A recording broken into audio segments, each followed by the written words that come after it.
پہلے ترکوں کو کچل ڈالو، اس کے بعد القدس پر قبضہ کرو۔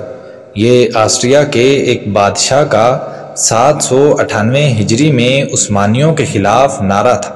یہ وہ دور تھا جب خلافت عثمانیہ کی باغ دور سلطان بایزید اول کے ہاتھ میں تھی، اور وہ اپنی سلطنت کو مغرب کی طرف وسعت دیتے ہوئے بازنطین کے دارالحکومت قسطنطنیہ کے قریب پہنچ چکے تھے۔ ترک سلطان بایزید اول نے ترک سلطنت کی سرحدیں وسیع کرنے کا سلسلہ جاری رکھا، یہاں تک کہ ترک فوجیں القدس میں جا پہنچی اور رومن فوج کے ساتھ نیکوپولی کا معرکہ شروع ہوا۔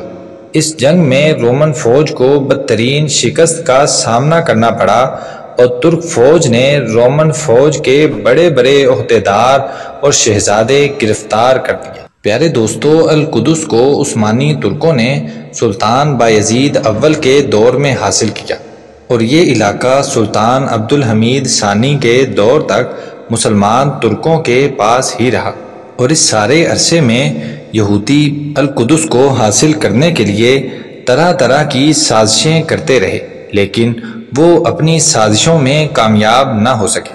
سلطان عبدالحمید ثانی کے دور میں جیسے جیسے سلطنت عثمانیہ کمزور ہو رہی تھی، ویسے ویسے یہودی مضبوط ہوتے جا رہے تھے۔ سلطان عبدالحمید ثانی فلسطین میں یہودی آباد کاری کی سازش کو بھانپ گئے تھے۔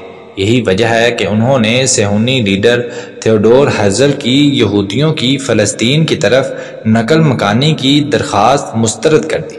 سلطان عبدالحمید ثانی نے ہرزل کو صاف صاف لفظوں میں کہہ دیا کہ وہ فلسطین کی 1 انچ بھی یہودیوں کو دینے کے لیے تیار نہیں ہے۔ سلطان عبدالحمید ثانی نے فلسطین میں یہودیوں کا داخلہ روکنے کے لیے قانون سازی کی۔ کوئی یہودی یا زیارت کرنے والا یا عبادت کی غرض سے آنے والا اگر فلسطین میں جاتا، اس کے لیے 50 ترک لیرہ ادا کرنا لازمی تھا۔ اس کی ایک شرط یہ بھی تھی کہ فلسطین میں آنے والا کوئی بھی یہودی 31 دن سے زیادہ وہاں قیام نہیں کر سکتا۔ سلطان کے دور میں بیت المقدس سے یافا کے درمیان ریلوے لائن بچھائی گئی۔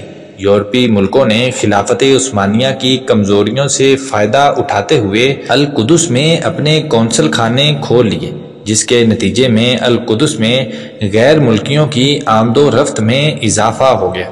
پہلی جنگ عظیم 1914 میں شروع ہو چکی تھی۔ اس جنگ میں ترک جرمنی کے ساتھ مل کر برطانیہ، فرانس اور اس کے حلیفوں کا مقابلہ کر رہا تھا۔